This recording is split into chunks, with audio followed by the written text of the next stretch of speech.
Welcome to this edition of AFMC PK's 5-Minute Fix, where we'll dive into the topic of multiple award IDIQ contracts. In today's environment, these contract vehicles can be a great way to stay agile and flexible. Let's start with the basics. For most contracts, FAR Part 6 requires the government to promote full and open competition when soliciting and awarding contracts. This simply means that any responsible vendor in all of industry is eligible to compete for the contract.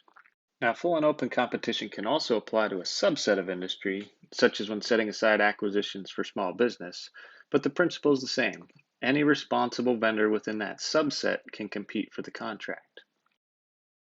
In full and open competition, the government posts its solicitation to sam.gov, companies respond with proposals, and then the government undergoes a very structured and lengthy source selection process. The process is highly regulated by FAR Part 15, the DoD source selection procedures, and other supplements.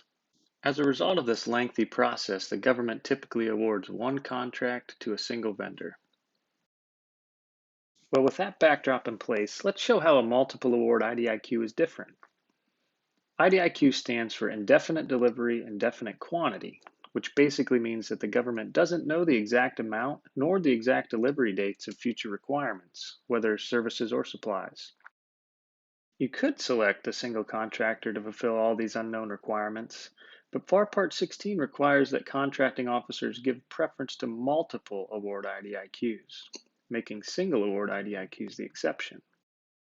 So instead of selecting a single source, you set up a pool of two or more contractors who will compete for future orders. We call these competitions fair opportunity selections to keep them distinct from the FAR Part 15 source selection process.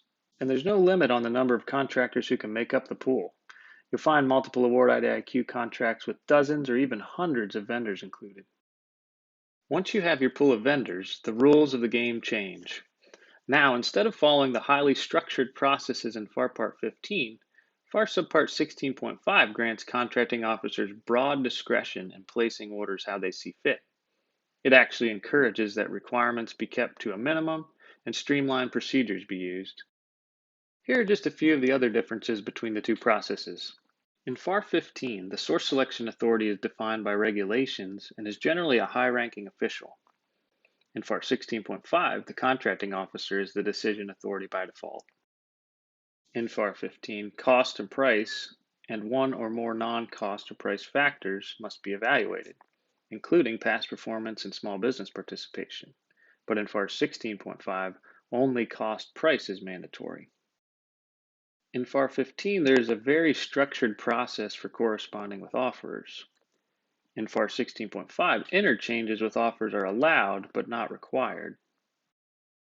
In FAR 15, if discussions were conducted, offers must be given an opportunity to submit a final proposal revision, but in FAR 16.5, this is not required.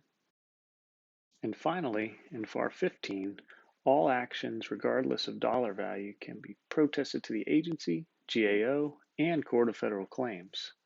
In FAR 16.5, the only protest venue is the GAO, and no protests are allowed for orders under $25 million, except in 3 cases. For more information about the FAR 16.5 process, the AFMC Fair Opportunity site is an excellent resource.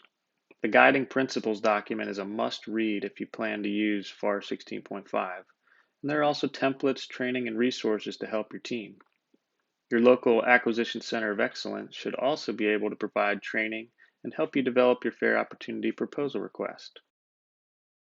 One final point is that you can't just jump into using FAR 16 streamlined procedures.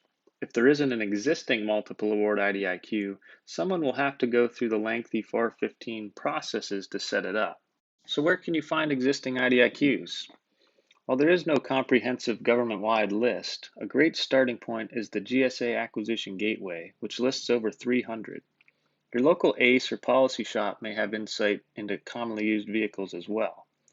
And if you're in the market research phase, asking companies directly via RFI which IDIQs they're part of is a great way to find new vehicles. Thanks for watching this edition of AFMC PK's 5-Minute Fix.